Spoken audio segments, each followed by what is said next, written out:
You might be the cool kid, you wear the latest fashions on top of all the trends. Or have you ever worried you were too much in the mainstream, always so generic, more normal than your friends? Well, we've devised a test to put to rest your fears. There's no need to panic if you lend us your ears. Tonight you can't sleep easy after all that you've heard, cause if you like the show, then you're probably a nerd. Oh, Canon, it's all.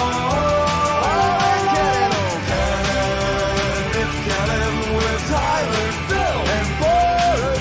Oh, Canon, it's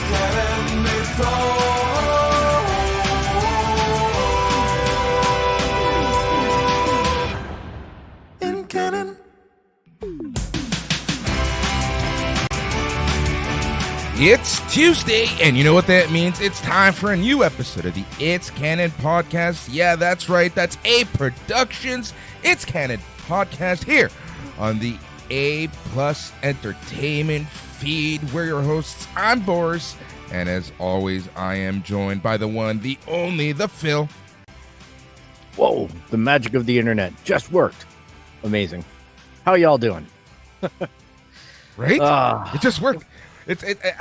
So I haven't restarted my computer in a couple days now, and you just never know what's going to happen. Sometimes, right, memory allocation is weird. Sometimes a driver screws up. Sometimes, like, it just, But everything is just working, which, Phil, that means we're going to have a total meltdown in the middle of this show. Most likely. I'm betting all things point to yes. Right? At this point? Yes. That's exactly how I feel right now. Oh, what a day, what a time. It's been a couple weeks since we've been here. But again, you know, real life sometimes takes over. But we are going to make our most conscientious effort of coming to you at the very least once every 2 weeks. We're going to try weekly. We're trying something a little different. We're going to try to can a few shows with so much TV, with so much video games, with so much cool things happening. What we're going to try to do is we're going to try to do like full season recaps, like this episode, of a few certain things that caught our attention. Then we're going to be bringing them to you, and we'll be back to a regular programming next Monday. We're going to be catching up on so many things, including that Terminator anime that's on Netflix, including Lord of the Rings, including so many things. There's just so much going on in the world of pop culture, geek, and everything. Sorry, Phil? Snowpiercer. Oh, I have opinions on that. I have a lot of opinions on that show. I started watching it, and I'm like, I got opinions too, and I'm only one episode. They're not good. They might not be good. They might not be good. I'm worried about where it's going. I think it should just. I don't know how I feel about Snowpiercer right now, my friend. But we'll talk about that next week. We'll catch up on all things geek, all things comic, all things pop culture here on A+ Productions, A+ Entertainment's It's Canon Podcast. For those of you wondering, if you do go to itscanonpodcast.com, it actually just takes you to the A+ Productions website. That's where we are. That's where we live. That's where we do our shit nowadays here on the It's Canon Podcast. So, yeah, man. Phil, how's everything? I'm just thinking I haven't updated the show notes yet, so... I forgot to tell you. Yeah, everything's good, man. I've just been like super overwhelmed with like what you were saying. Life happens, right? The intention is always there. I know we'll get back at it with a regularity because it's that time of year. It's like the start of the new school year. It's days are getting shorter. Days are getting colder, which means that we get to hide out in our geek caves and do our thing, right, with the mics and whatnot. But let's be honest, Phil. This summer was so beautiful on so many different ways. Like, it was hot. It was hot and disgusting, but it was one of those summers that you really just wanted to enjoy as much as you humanly can. And I kind of feel like with just so much on the go in our personal lives, our parents, our grandparents, blah, blah, blah, blah, blah, and everything, siblings, you know, we've kind of wanted to enjoy that time. Yeah, you know, my away. Brother, he's been coming up just like yours. Yeah. And he's helped and rebuilt our deck, and then backyard has also become appealing to me because I bought one of those solo stove fire pits, just the desktop one. So I'm able to go out and I'm a guy that burns stuff now. Yeah, you are. I've noticed. Nice. There's nothing I like more than a good fire pit, man. Like, there's nothing, honestly, I love more than a group of friends around a Yeah. fire pit with a beer, just talking about life. Like, honestly, very similar to this show. If we can honestly do this show around your fire pit every single week, I'd be the happiest person alive. Yeah, it is feasible. Like, now that I have internet that works over my whole area wirelessly, it's an interesting, maybe next year we get to squeeze in a campfire episode. Might be a thing to do. Exactly. That would be a lot of fun to do, man. I know I've been meaning to even go got up it- and visit you for a weekend. Yeah, I've even got it set up so I take a 4K monitor outside and hook it up Even with better. wireless with a Chromecast, and away we go. Like, I watched TFC out in the backyard the other week. I watched, it's just been cool chilling out there. Speaking of TFC, how do you catch up in the 87th minute only to lose 3-1? Like, how do you let 2 goals in 6 minutes after you fight and claw your way back into the game? I watch baseball. Well, that on Saturday evening, Jays were just laughing their way to a win. I know, and that's something entertaining. to say the least, man. We got to talk offline about that soccer podcast. Might not be a regular thing, but I know our friend Chris wants to help. He wants to jump on board. I'd love it. I just, you know what? It was an interesting time the other day. I had a friend come up, and my close friends from high school and whatnot have no idea what you and I did with soccer and with Maple Leaf Sports and Entertainment and with TFC in general. And I started explaining some stories because this guy just loves hearing my stories. He's kind of crazy. But yeah, he was just like jaw on the floor about some of the stuff that we, we're involved in, some of the stuff we did. Not gonna lie, like, not all of it was my like, I don't know, I wasn't proud of all of it, but it was a journey, right? And that's the way I look at it. I learned a lot about myself. I learned a lot about friendships, and I learned a lot about sports. Yeah, that's kind of how I felt, man. Funny that you even say that. I was having this conversation with a work colleague, a friend. He's a friend. I consider him a friend. He lives in Philadelphia. One of his friends is part of the Sons of Ben, but not the Sons of Ben that we know, the more current Sons of Ben. So, for those of you who don't know, Sons of Ben are the supporter groups, and that's what we're talking about, the supporter group and the supporter group culture and the supporter group movement here in MLS, which is super important, not so much from a grassroots point of view. It is, but the reality here in North America is that the MLS uses these supporter groups as a marketing tool. So they try to chum up to the supporter groups as much as possible. A lot of Phil and mine's interaction with MLS and MLSE, being the owners of Toronto FC here in Toronto, is one where, we caught on to things really quick on how they wanted to treat us, and there was a lot of back and forth. There was a lot of ups and downs where, they tried to show us the carrot, but we were the ones who showed them the stick. Yeah. That's a good one. Yeah, I'll never forget that. That was a good league meeting, that one. That was when we realized Columbus were kind of cool. Their support. And that's when I realized that a lot of the other groups have no idea how much they're being used. And then they get it, turn around and get mad. It's like, no, you literally signed your souls away. We got to talk about this one day. Honestly, just have like a podcast dedicated to this stuff. I think it could be, you could just take periods and have podcasts on just certain years and reflect on that. And I'm sure there's a lot of people who find that interesting out there because, So back to what I was saying, and I was explaining how the way that this, like what we did, having dinner with Tim Luecki, major sports, one of the most major sports executive in history of sports, just casually. That was our Tuesday evening for us, right? Meeting Jermaine Defoe, talking to Jermaine Defoe's mother, things like that. Yep. It all happened. Yeah. Tom Pastore. There's a lot of names, a lot of people. But you know what? It's history right now. So that's life. But you know what? Something I did this weekend, and I'll put us back on the geek track. I bought something that I said I wasn't going to buy. And I caved, but I didn't pre-order it. So I kind of stayed true to my word. I bought Star Wars Outlaws. Yeah, you did. Yeah. We'll talk I about that in a little bit, my friend, because yeah. as you hinted to this week, we're dedicated. A lot of people have been asking, Alex included, you guys are going to talk about The Acolyte. I'm really interested to hear what you guys thought of The Acolyte. And The Acolyte is just one of those shows that I've been wanting to talk about. I think a lot of people would know our opinions if they heard a lot of our previous Star Wars chats.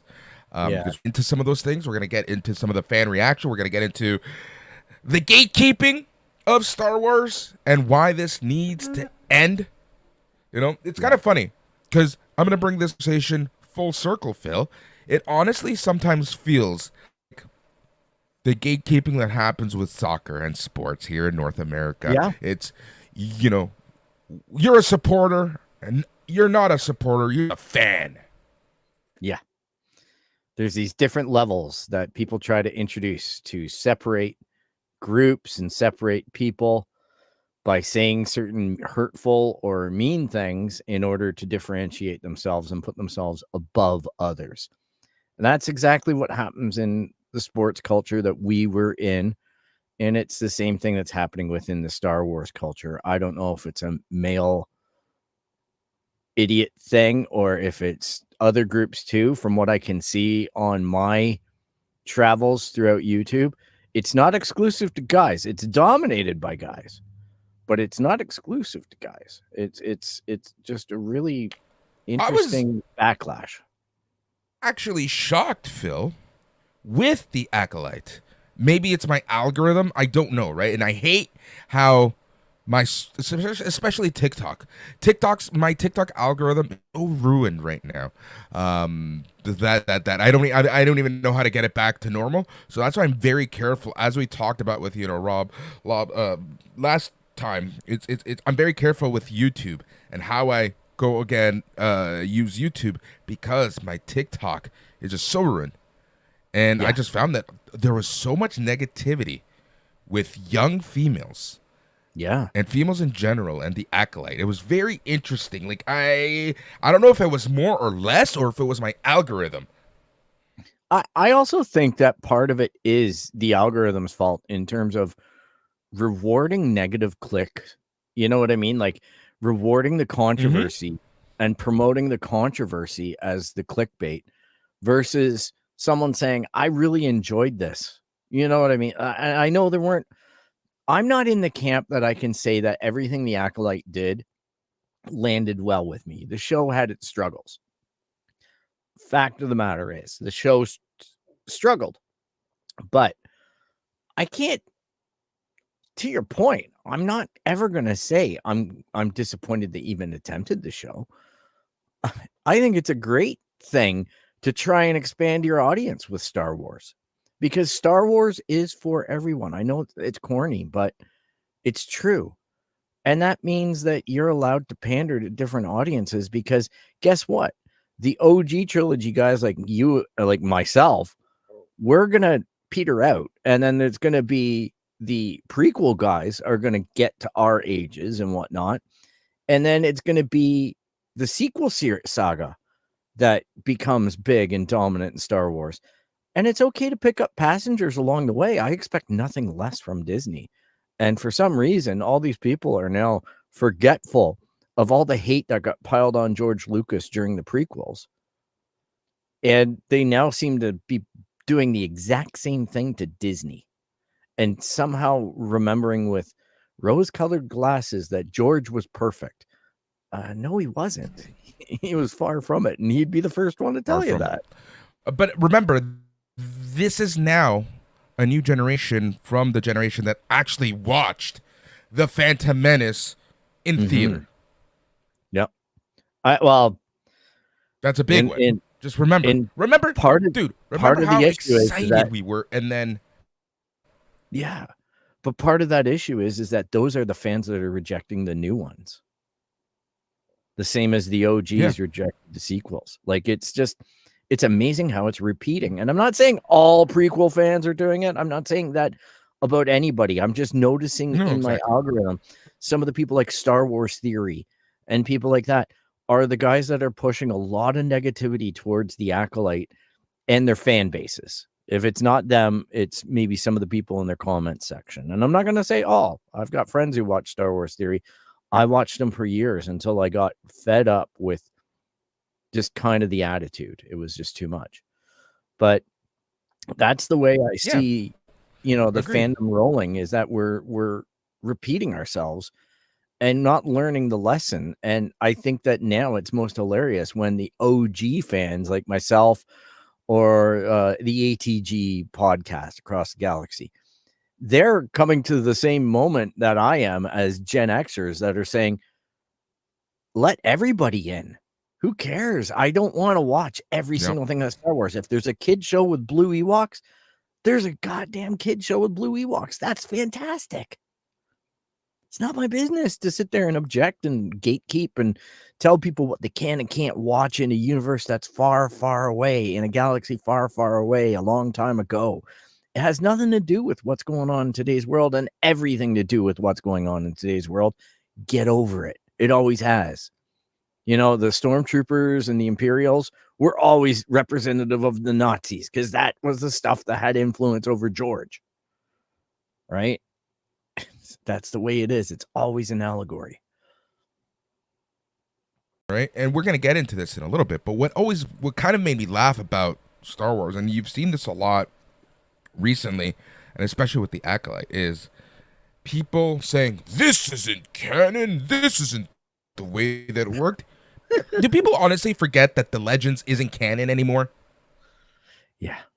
Like they're rewriting things. Like what's happening in front of our screen, on our screens, in front of our eyes, that is the new canon. Yeah, it's killing me because exactly this is a whole area of canon that isn't defined. Then you get guys, again, I'll cite them, Star Wars Theory, complaining about Andor having bricks because there's no bricks in Star Wars. What? Like, come on, buddy, get over yourself. This is Star Wars. Like, there was bricks in there, I'm sure. They wore shoes as well. It's a thing that happened. Yeah, but exactly. It blows me away as well that they sit there and they make the biggest noise about the Jedi Master that was the one in the Phantom Menace that said there hasn't been a Sith in millennia or whatever, right? And he's the one that's so close to the Sith at the beginning of the series of the Acolyte. And then they were all upset over his lifespan. He couldn't have been that age, or they don't have that lifespan. And they're citing non-canon material for that. So Disney gets to retcon whatever the hell they want because that's now canon. And secondly, he never heard the word Sith or saw. Or certain... Yeah. Yeah. Like, it all makes sense from a certain point of view. The same way as Obi-Wan told Luke that Darth Vader killed his father. Yeah. Here's the thing. I had more issues with a lot of what the shoehorning of the canon that Obi-Wan brought us than the Acolyte. Yeah. Yeah, that's valid. That is valid because there was some major stuff going on there. All right, Phil. Over. What's that? And we're going to be talking all things Acolyte on this episode. What do you want to talk about? We're not going to do a blow-by-blow of every episode, but I kind of want to do like an overall synopsis, an overall, what we liked, what we didn't like. So I'll let you kind of take the reins as much as you want. Well, I'd say that the first two episodes, the package deal right out the gate, they weren't bad. They kind of hinted at an interesting and intriguing storyline that's not being done in Star Wars. They had my curiosity. I had a little bit of weirdness about it, but overall, those two episodes, seeing Carrie-Anne Moss as a Jedi, how wild would it have been if Soul was Keanu Reeves? Because that right, like that just clicked with me when thinking about Carrie-Anne Moss. And just having the two of them reunite on a Star War. Like, oh my God. Like that would have just brought the house down in so many ways. It might have changed the backlash to this show. But anyhow. I think so. I think it would have been less. I think it would have been less. Yeah, I think the embracing of Soul as the Sith Lord that eventually came as a reveal, that was a great episode as well. There were some real gems in this, but man, episode 3 I really struggled with. And this was when we first started getting into the history of May and her sister. And I got to say, like, I just found a lot of that stuff, but I never once thought space witches are bad, because I'm used to Dathomir and the witches of Dathomir. So it was kind of like, I wonder if they're related.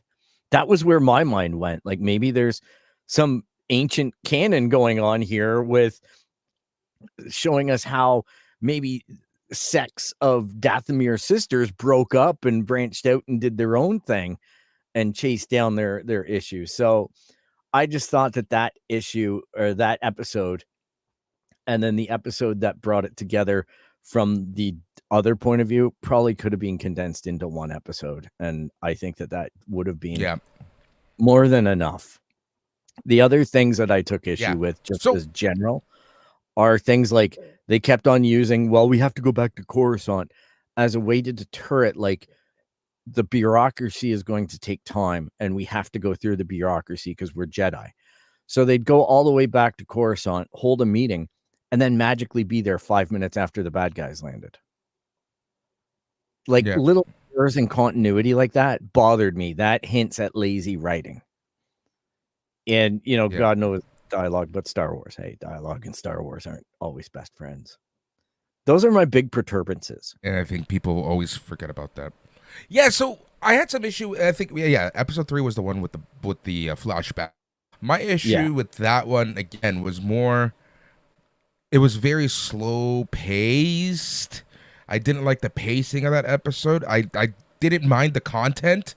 It really made me laugh how fans honestly tried to shit on the witches in the sense of, they're meaning Anakin and how Anakin was created, blah, blah, blah, blah, blah. How can someone create nothing, blah, blah, blah, blah, blah. Yeah. It was weak.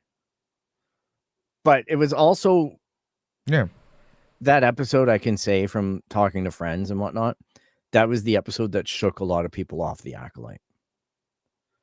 That was the departure point for a whole bunch of people where they said, I'm not bothering with this anymore. And for some reason, the episode with the big fight, which that was awesome. All right. I cannot ever. That was a great one.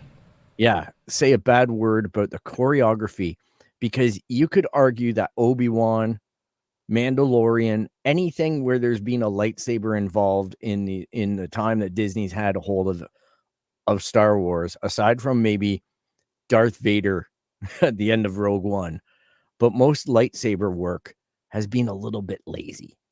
All right. Maybe not in the movies, but in the TV shows, yes.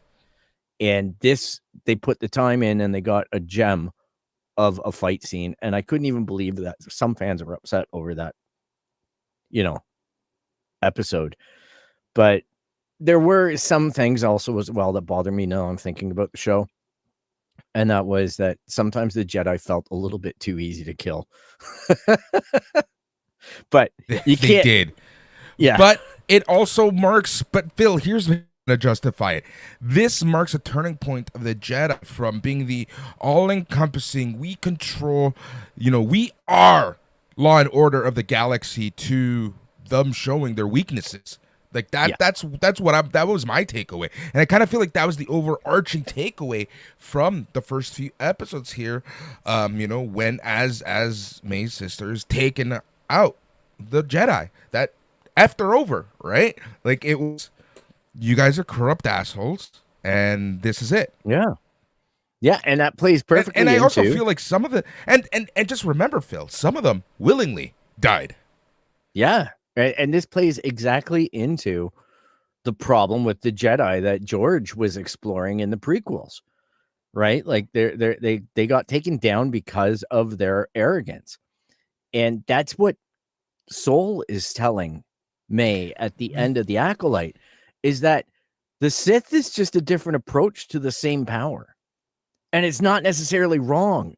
They tell you it's Mhm. wrong, but I went and I played around with it, and I gotta say, I'm more intrigued with this flavor than anything that they could ever show me otherwise.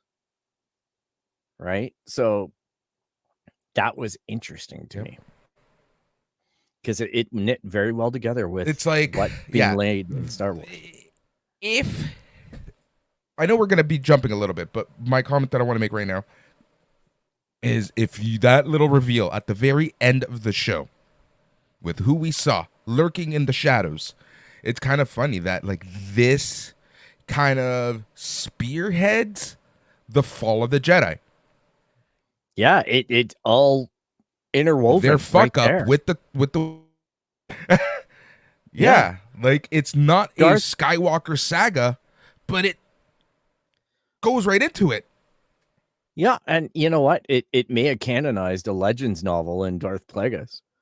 Like, you know what I mean? Like, there's so Mhm. much that happened in there because he was a Mun.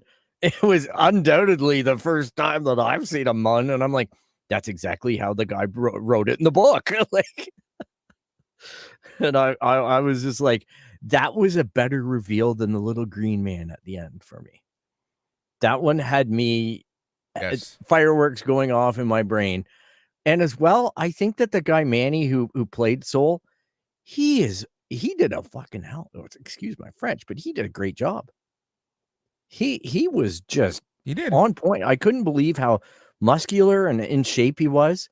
How, like apparently he had to learn that whole sequence. It took him like 3 months to do the lightsaber battle because he couldn't see anything out of the helmet. So he had to do it all from muscle memory. So I have a lot of respect for a lot of the performances put on. I do we're talking about performances right now before we move to the second half for the series. Amanda Stenberg, I think she did an excellent job of playing both parts.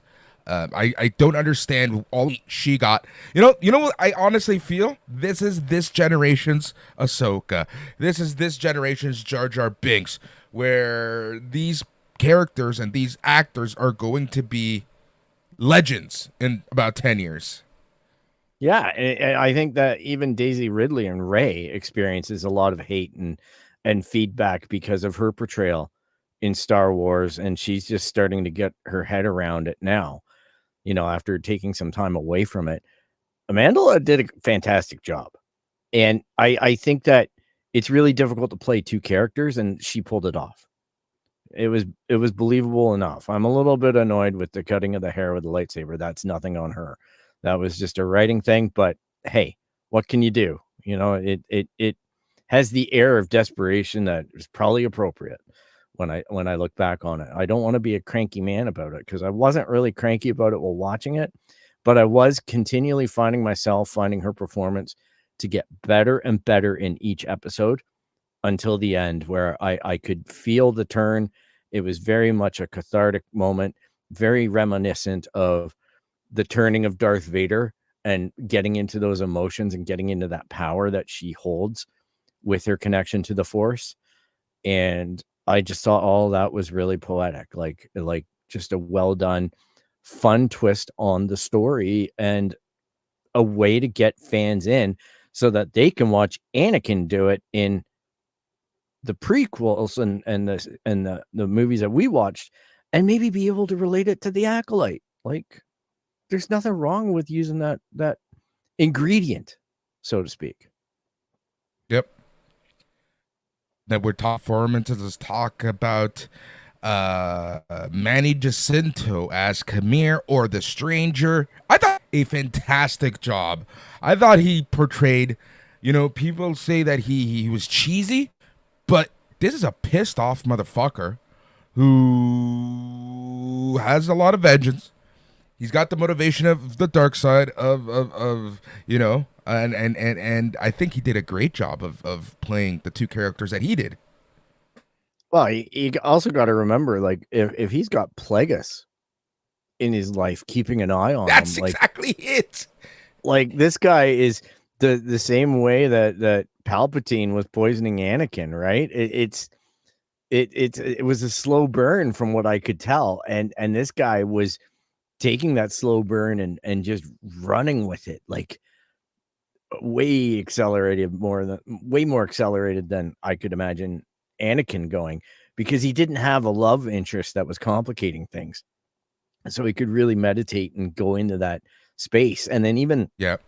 the lore about the helmet being like a deprivation chamber, so that the Jedi couldn't get into his head and things like that. Bloody interesting stuff. And that stuff is in canon as the material. I forget the name of it now, but the material that is force resistant, and you can make things out of it, and the force doesn't have effects on it, or lightsabers, etc. So It's like Magneto's helmet. yeah, like Magneto's helmet, exactly. And or Juggernauts. I want to say something. Exactly. Is this, now that we're talking about him, go ahead. I just want to say I've watched Deadpool 3. And I didn't go into a theater. There you go. Was this, do you think, going to be the beginning of the Knights of Ren? Possibly. It possibly could have been. But I also think that it's okay if it wasn't. If you know what I mean. Like, there's a certain point at which, with the fandom, you can explore your own things. Like, I'd rather have it not come back to everything's linked, in some ways. It was enough to just see Plagueis and Yoda. You know what I mean? Like, I'm just like, okay, we had 2 really good cameos there. We had the Jedi at the beginning. I really didn't need much more than that. It was just like, yeah, okay, you got Star Wars blueprints on you, but you got the fingerprint. But I just, go tell your own story. Go be in your own world. Make me excited to get New Republic novels or Old Republic or whatever we're calling it. You know what I mean? Like, make me excited to go read those books or those comics. Like, scratch something in my head that tells me, it was kind of fun seeing Ventress's weapon. It was kind of fun seeing Manny with the multiple lightsabers and, all that kind of stuff. Like, everything was interesting. And it wasn't just all like everybody's got a blue or a green one and away we go. There was some fun variations on it, and those things are canon. They've been in other books and things like that under Disney. I just thought that was the flavor that I wanted, but I found it was interesting that I could see the fan base getting excited over the speculation that maybe it's Knights of Ren, the beginning of the Knights of Ren. And I'm just like, yeah, that's kind of cool. Like the same thing with, I don't know if you've seen the newest Star Wars sets, but there's a new special coming up in September called Rebuild the Galaxy or something like that. And it's basically a what if Star Wars, but with Lego. And the new set is the Dark Millennium Falcon with Jedi Darth Vader and the Lebowski, the dude, Luke, Darth Ray, and Darth Jar Jar. That's awesome. I heard about the Darth Jar Jar stuff. He was in the commercial as well for it. But this is something, I think it comes out at the end of September on Disney Plus. So the Millennium Falcon's like 230 Canadian dollars. And it's a full-size black Millennium Falcon. And then they also released a Jedi Bob Starfighter. Which Jedi Bob, that's awesome. An extremely obscure reference to an unnamed Jedi that they put in an early pack back in like 99 or 2000. And he just was an unaccredited Jedi, and he became Jedi Bob. Amazing.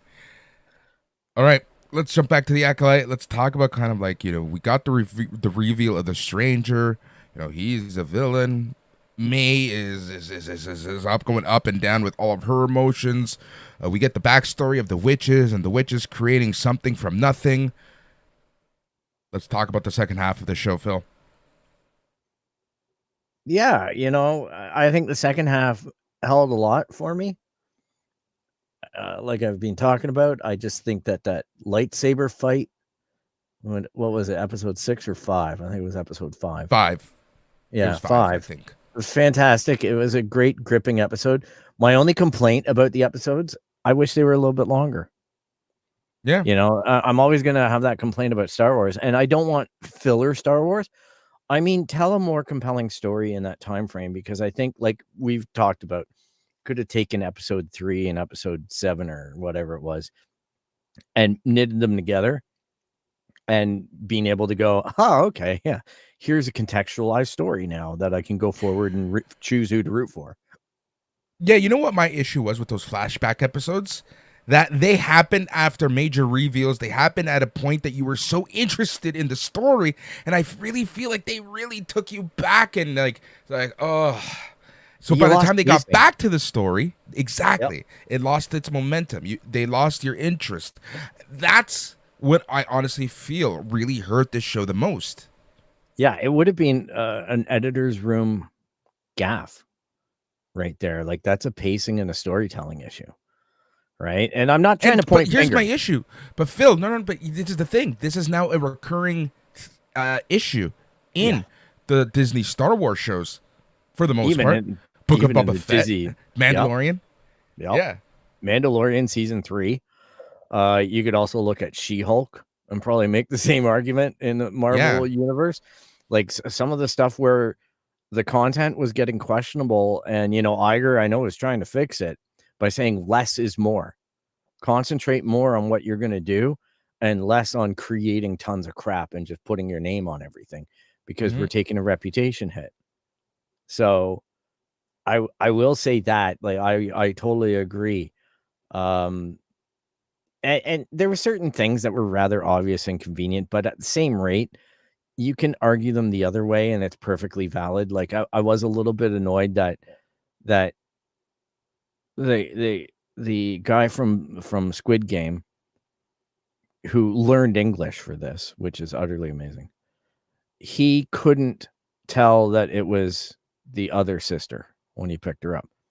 But that being said, Palpatine walked around under all the Jedi's noses for 3 films and nobody sniffed him out. So, you know, and again, the counterpoint is true. This might be me overreading things and me trying to overanalyze things to justify gaffes, but I'm gonna say that there was just disturbance in the Force that he couldn't pick certain things up. Like, they didn't know what was true and what wasn't true. You can tell that by this point, Saul was already kind of thinking that the Jedi aren't all they're cracked up to be, right? So I kind of feel like he removed himself from the Force a little bit. Hence, therefore, he didn't realize that, you know, Osha and May were flipped. Yeah, and you know what? Like, it's like I say, those Jedi were dialed in, and Sidious was, or Palpatine was fooling them all, right? And was it Sidious or was it Plagueis? Doesn't matter, Darth Plagueis.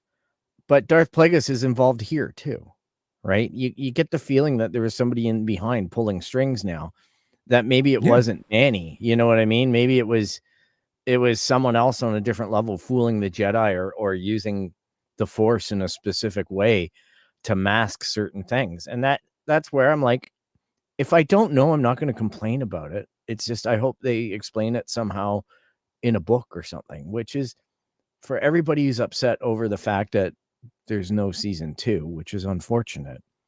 We'll talk There's about probably that in going to be a second. comic book or a book about it. So, yeah. Let's talk about the rule of 2 in this show with the Sith.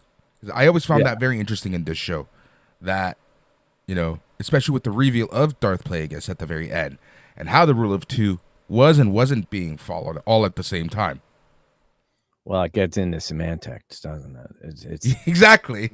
It's because we're using a word like the Acolyte now, right? And that's where it gets a little bit like, well, I want someone who thinks I'm cool and wants to learn stuff, but I'm not going to adopt you as my apprentice. We're going to use a different A word. We're going to call you an acolyte. You know what I mean? And the rule of 2 is never going to work. And that's the irony out of it. right? Like, look at Palpatine with what you would call it, the former Jedi, the Count Dooku, right? Yeah, because he's like, execute him, cut his head off. Like he's just sitting there like, you're my new apprentice now. You don't even know it. And it's just like it's so mercurial. Like I'm like, it's almost like they use an acolyte too, like as a pawn. Yeah, because he's already grooming Anakin, right? He's just like, hooks are all in on this guy, right? And he's just like, but Dooku, he's like, oh no, don't worry about Anakin. He's just a friend. Like, yeah, exactly. Like, you are the new, but previous to you, I had Darth Maul, and he met an unfortunate accident. Oh well, I'll train you how to defend better. Yeah. The irony of that. Yeah, it's kind of, but then you also have to remember, but that's in the Sith way, right? Yeah, that's the way the apprentice Sith, right? Always murders the master, unless the master is murdering the apprentice. Right? It's hilarious. And I will say, I found out something really interesting, and this is like Star Wars squirrel here. But did you know that the move that Obi-Wan used to kill Darth Maul is the same move that Darth Maul used to kill Qui-Gon Jinn? That was specifically done in Rebels. So remember that fight, and it was just like 3 cuts and it was done. And it was just like, I didn't realize that it was the same move. So kudos to those guys for paying that much attention to it. I that goes a little bit overboard, but like I did enjoy second half Acolyte, especially the last episode was pretty good too. I know there's a lot of people that are complaining about the Crouching Tiger, Hidden Dragon mechanics of the fights, but damn, you need to do something new with Star Wars. You just can't always be running around in the backyard with your lightsabers. Like, you need. And remember, this is a previous era. This is different than what we're used to. Yep. And I thought that was refreshing. I loved, but I also like it with Star Wars Visions when they get different anime houses and things like that to interpret Star Wars. That's part of the fun, man. Is just. But no one complained. No, Ahsoka and the Mandalorian, right? Like, it's funny what the fandom complains about when it comes to the fighting. Well, I think Ahsoka, like, honestly, Ahsoka, I don't think landed well for a lot of people because it was a little bit too much fantasy, a little too convenient storytelling. I think some of that same weakness is in there for sure. It was literally a continuation of Rebels, and Rebels, I think people forget how convenient it was of a show. Yeah, well, Rebels was aimed at kids, right? Like, that's Disney what I mean. Kids Network, like, that's what I mean. Yeah, and just think of the last season of Rebels, man. I had episodes where I was full on tears, right? And just like when Kanan dies and things like that. So I do like it that the Acolyte was, doing something a little bit different. And, the fact that we know that maybe is a move that we saw the first time from Crouching Tiger, Hidden Dragon. But my God, it's probably been done a million times in, Asian cinema. So that was the first time we saw it. Yeah. Unless we were watching that stuff. So let's talk about the last couple episodes, talk about the reviews. Let's talk about kind of where they left things off in Star Wars lore. Where they left it off, like the Acolyte in general. Yeah, like where how the show ended and how that affects kind of the world building between the two eras. Well, I think it's I think the New Republic, or the new, what is it? What do they call that period again? The Old Republic. The High Republic. The High Republic. That's it. The High Republic. Yeah, it's the High Republic. Yeah, it's a High Republic. So it's about 100 years before Phantom Menace. All right. So it was interesting to know that planet was a byproduct planet of the hyperspace incident from the original book. And that's why that planet was so interesting to the Jedi, because of the convergence of the Force on there, the basically the witches and how they were able to access the Force. I thought that was incredibly interesting storytelling. I thought that And again, this isn't the first time that we see a planet like this. no, exactly, right? Like this is something that manifests quite regularly in Star Wars, and it's a great vehicle for storytelling. So I liked where that was left.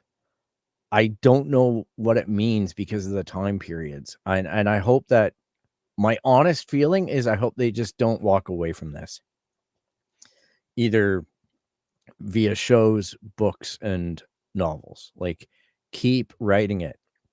I know people who have High Republic or the tattoos, everything like that from this era, and they're committed to this. And God love them. Like I hope to one day be with you in that journey. I hope that I find the thing that ticks my box and just goes, you know what, you need to really invest in getting up to speed or whatever. But the few things that I've tried to read, it's just not been for me, and that's okay.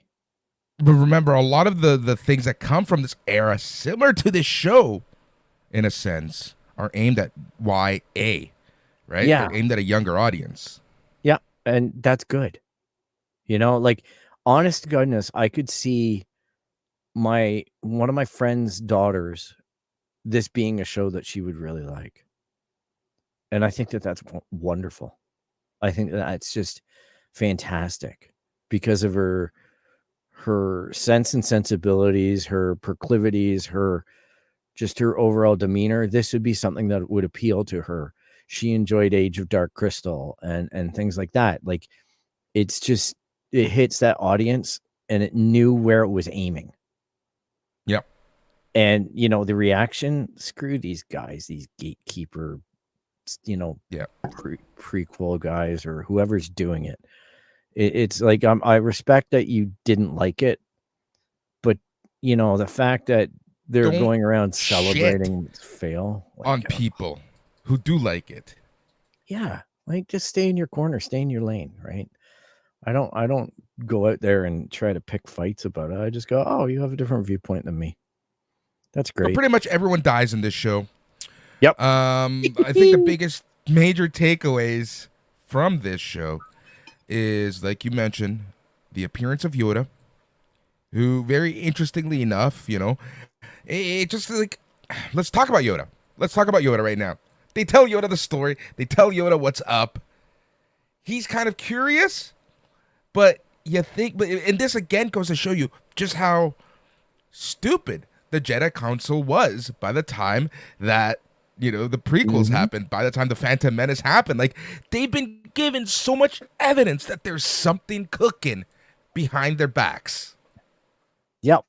And even Yoda falls victim to this. And how do you feel about Yoda kind of falling victim to this? Because in the prequels, he's like one of the few, him and Mace Windu were one of the few who were like, something's going on here. Yeah, but you have to remember, though, too, right? Palpatine fooled Yoda. Mm-hmm.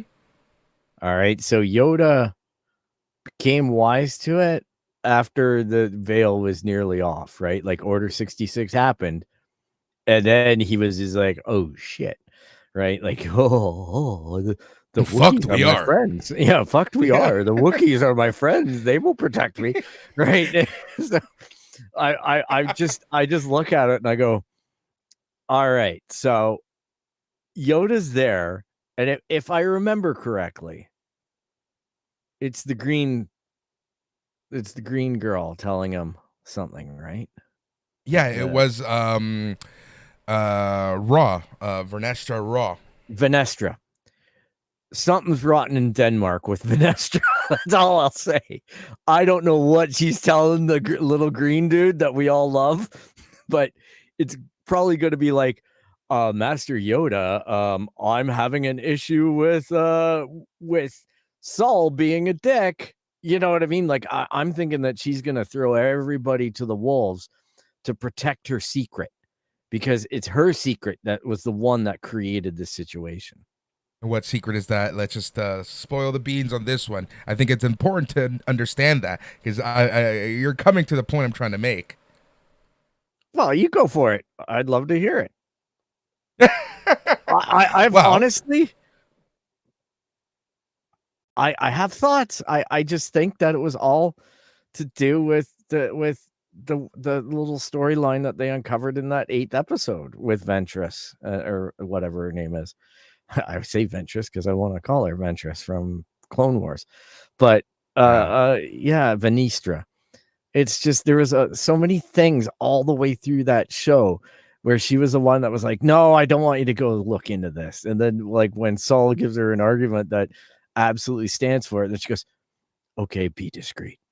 And then you know what I mean? Like she had red flags on her all the way through this thing. She was always the one to say, "You have to come back to Coruscant. We need to council meeting this. We need to brainstorm it, but we have to present it this way." Right? We're not allowed to go in there and start saying, "There's a freaking, dark Jedi or Sith running around here," and she's just like, "No, I just think May might be having a problem." And it's just discreetly take care of it. There's nothing to see here. I honestly think that because it was essentially her fault, like you said, that all this happened, right? Like, she's the reason why all the Jedis died. She's the reason why the witches created both sisters. She's just covering her own ass, like you said. Her ass. Yeah, like that's literally it, right? Like she goes literally up against Saul at every turn because Saul is uncovering the truth of her fuck ups.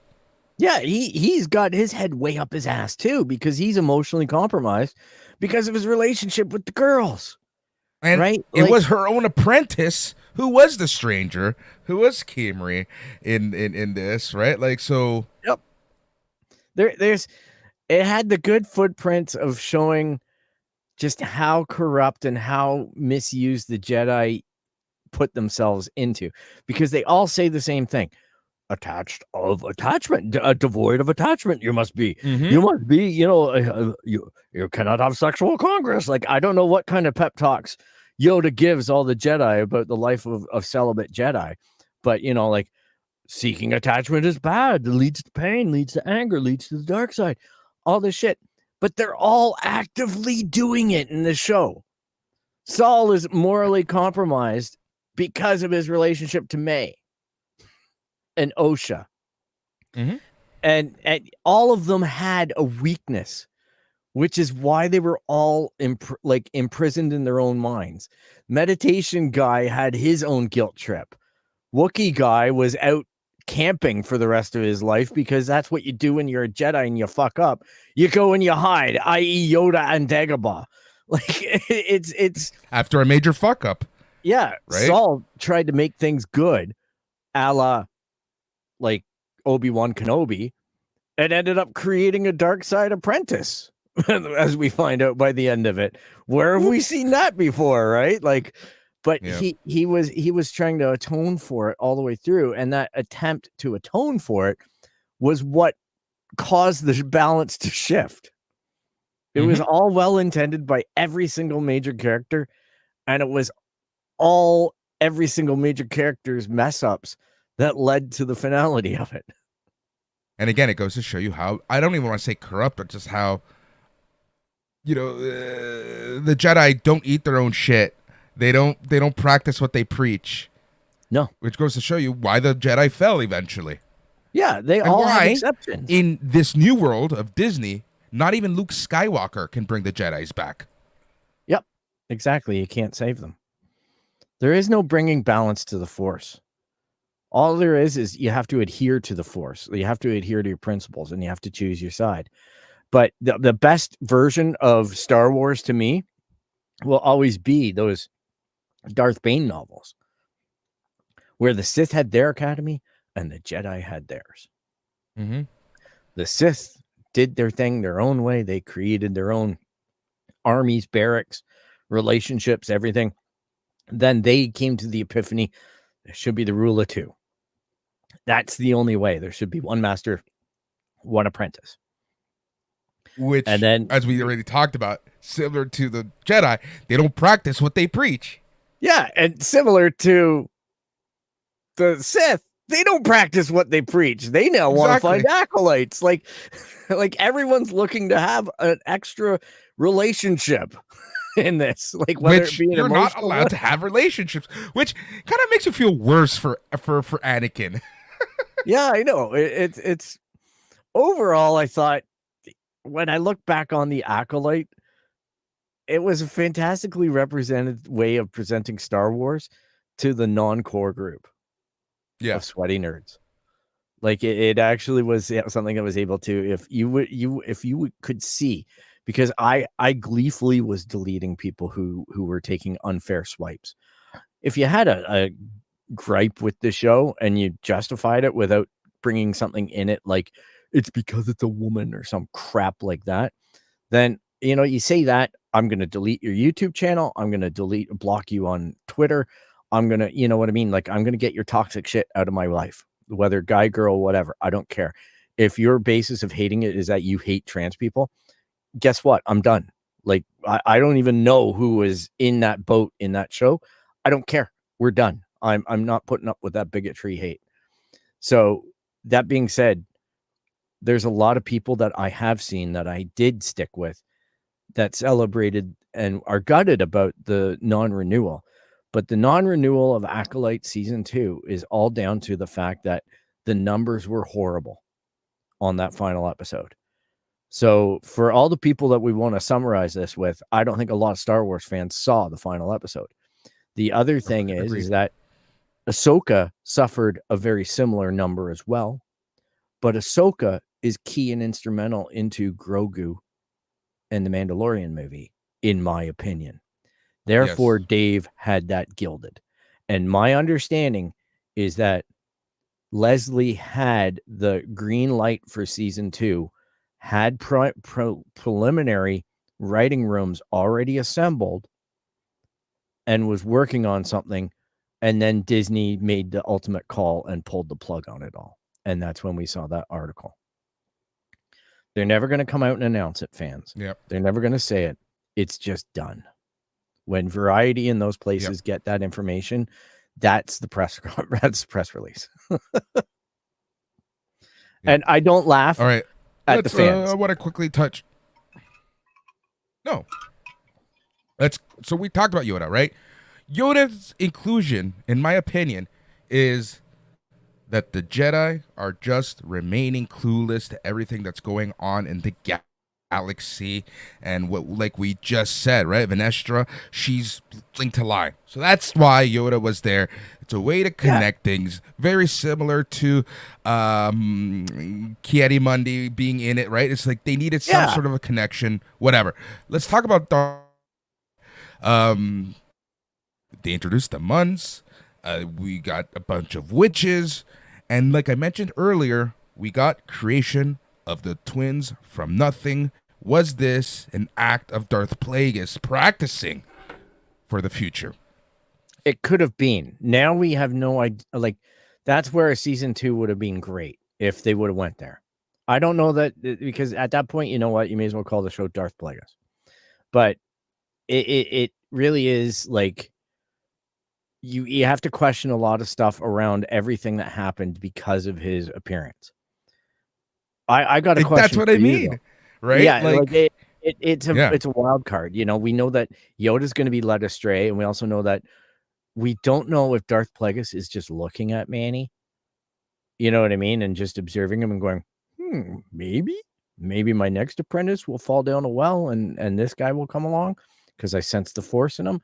I don't know what attunement he has, or if he's just kind of like this guy that is like Yoda to Luke and just, oh, hi, I'm a Mun. Like, I don't know. Or he's the guy that's going, like, or just manipulating him from a distance or even firsthand and giving some lessons. Plagueis could have just been studying the twins to see how they got created from nothing so that he can take that knowledge and try to use it. Yeah, make an Anakin. Yeah, that's exactly. But hey, but what did you think of turning the lightsaber live TV? Like the I turning of the lightsaber from blue to red, like the bleeding. uh, I think that's the first time we've seen it live action. I think it is. I think it is. I know. Sorry, I know as a fact it is. It didn't bother me too much, right? No, it was fast. That was the only thing Yeah. that I remarked on is it's fast. But Yeah. as well, though, it was her drinking in the dark side, right? Like actually having the words in her head and the experience of the helmet and everything like that. It was her trip in to face Darth Vader, and she enjoyed it. Just like Luke's turn to go face off with Vader in Dagobah. That was her in Dagobah moment for me. Mm-hmm. I agree. I agree.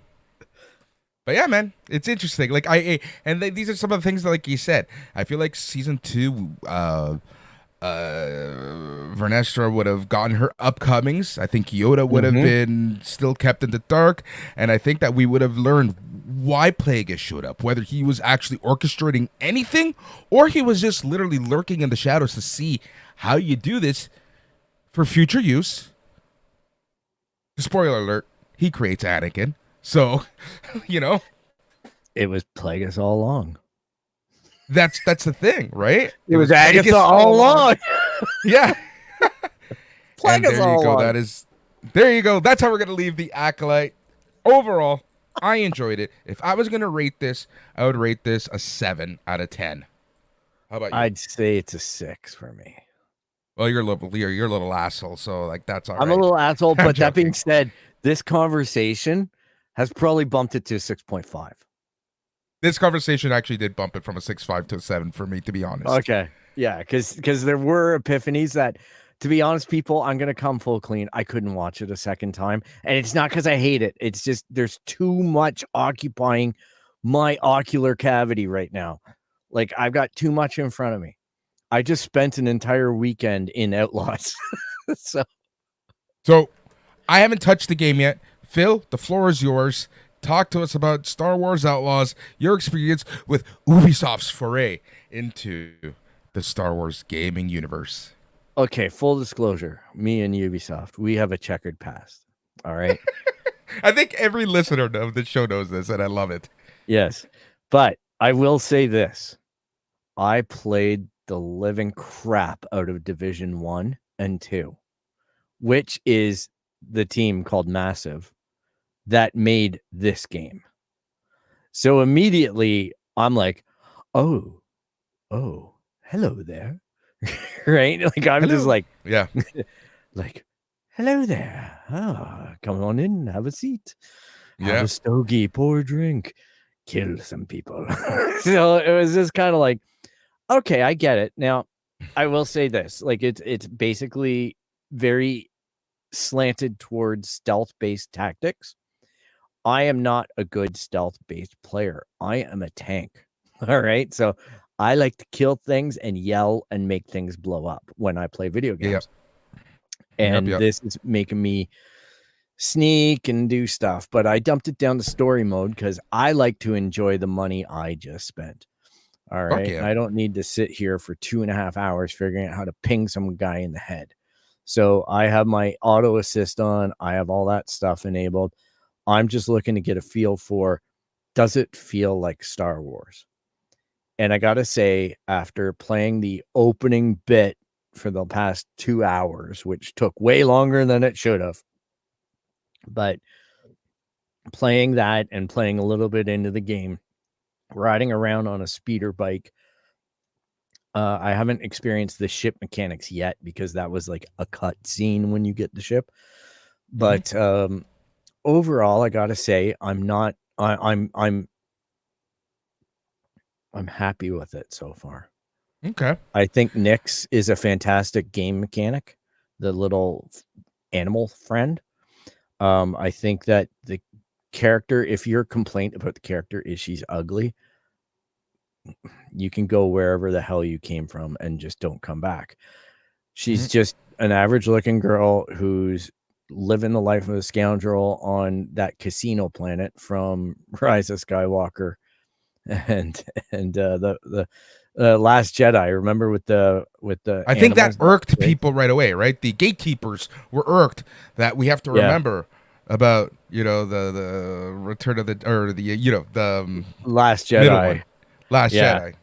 yeah. So, honest to goodness, I actually thought that that was really interesting because you get to see what the slums of that place are like, Hmm. and you get to see how they idolize the area with the casino and everything in it. But the people who live there, they don't live that life. That's the off-worlders come there, and It's there's like a lot of Vegas. yeah, it's just like Vegas. So there's a lot of mechanics with building your reputation with the different like syndicates. So I'm just starting to get into that aspect of the gameplay where I'm going to need to start to find the syndicates and decide if I want to work with them or work against them, build up my reputation with them, get the perks. Or, building your reputation with one might come at the cost of another syndicate. So Hmm. there's a lot of different mechanics in that. So far, I'm impressed. I think that there's a thoughtful game there. I am a little bit frustrated with. I'm glad I didn't pre-order it because number one, the minimum pre-order to get 3 days early access, which this is why I get mad at companies like Ubisoft because that's a shitbag thing to do. 143.99 Canadian. That is a ridiculous amount of money. And then they didn't do it with the Xbox version, but they did it with PlayStation 5 and the PC. Some PlayStation 5 and some PCs. They sent an email out on Friday telling people that there's a game bug that's going to cause you to crash. And to fix it, you have to upgrade to this patch and that start the entire game over. So Yep. functionally, $143.99 plus tax would have gotten me the benefit of being a beta tester. Yep. Test your games, Ubisoft. Don't do that crap. If you're not ready for early access, then don't do it. Learn a You would page think that, from Cyberpunk. yeah, you would think that Disney would step in and say, "Look, don't piss off our customers." Yeah. Well, I don't know how many of the customers there are. Like the negativity surrounding this game. There is a little I bit of know. a positive vibe that's starting to emerge, but man, it's the fan base and myself. I'm in that fan base. We get so drowned by the constant negativity that I'm almost afraid to speak up sometimes. No, I get, man. I get you, man. Something you haven't touched on, and something that I saw on TikTok a lot. I spend a lot of time on TikTok because, like I say, that's where a lot of pop culture happens nowadays, right? That's where I kind of get the feel of and the general consensus of certain audiences for certain Fair. things. What I want to talk about is the graphics. The graphics have been getting a shit ton of negative reviews. People are saying, "Oh, this is no better than a mobile game." What do you think about the graphics? And does that I matter? I think they're fine. I honestly, I look at the landscapes. I look at the flowing grass. If you're going to tell me to be excited about Ghost of Tsushima, which is an absolutely beautiful game, 100% beautiful game, I'm just as impressed with this. It's just like playing, to me, Valhalla or any of the other recent Assassin's Creed games. It's got the same fidelity. Massive did a great job, in my opinion, because the Division was always a highly detailed environment. Glitches happen, but that's open world, right? Like I haven't had anything crazy happen. I think Nyx once did a jump up and down that was like a glitch. Okay. Like I've played I've played Cyberpunk 2077. I've seen glitches, let me tell you. And Yeah, we know it was glitches, we know it's and you played glitches. that early. Yeah. So I'm just like, you know what? I'll cut it some slack, some real slack here. I think it's only going to get better. And I don't think that there's anything wrong. There's some draw in and pop in issues in really large environments. My biggest complaint about the game would be the one that I've seen other people mention. And that is that the stealth mechanics are crap. You can take somebody down and not alert someone else that it's in full plain sight. It's honestly, just man, an there's only area of one effect. game there's one game and only one game that Metal does Gear. stealth right. That's Gear. Metal Gear. Yeah. Period. Your line of sight and no, like that other guy doesn't react until you're within the sphere and things like that. And it's all well marked. And I love the mechanic of it is part of the stealth thing. You get Nicks to go and eat their face while you go and you belly gut punch them until they fall. And it's a fun dynamic to just sit there with the controller and go, okay, Nicks, go do your thing. And then just go up and just sucker punch the guy. But I am finding that, okay, there's really no diversity of weapons. You can pick up any weapon, but it's like the weapons are made out of butter. The minute you do anything else, you drop that weapon. Yeah. So your functional only weapon is your pistol, unless you're just really in a firefight and somebody drops like a good rifle. And the combat on the bikes is a little bit stupid. The AI just keeps on circling around. You get off your bike and you just shoot them, and they don't know what to do. So there are some polishes that I no doubt will get fixed. You know, it's early days, and I know Ubisoft will tinker, but at least it's not. What was the one? There was one Assassin's Creed, the one in the French Revolution that was just completely garbage. Unity? Syndicate. Was it Unity? Syndicate. Yeah. Syndicate was like, you could go to the dollar store and buy Syndicate on CD because the game didn't work. Yeah. It's $3 at the dollar store, and I paid like full price for that. And I'm like, those marks are still there. Yeah, exactly. So out of 10, what would you rate it, my friend? Well, having not finished the game, still being very early on, I would say, you know what we'll do? Give it your early review. When you're done, we'll talk about it again. I'd give it a 7 right now. And that would be comparing Jedi Fallen Order and Jedi Survivor. Those two I hold as probably a 9 out of 10, and Survivor is a 10 out of 10. That's the bar, I think, right? I think the bar is the 2 EA games so far.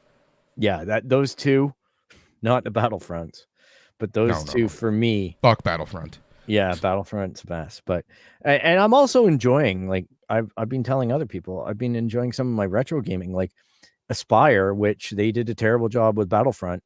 They had done a re-release of Bounty Hunter on PlayStation 5 and maybe Xbox. I'm not sure which platforms those were on, but they did a re-release of that, and they fixed the controls so you can actually play the game.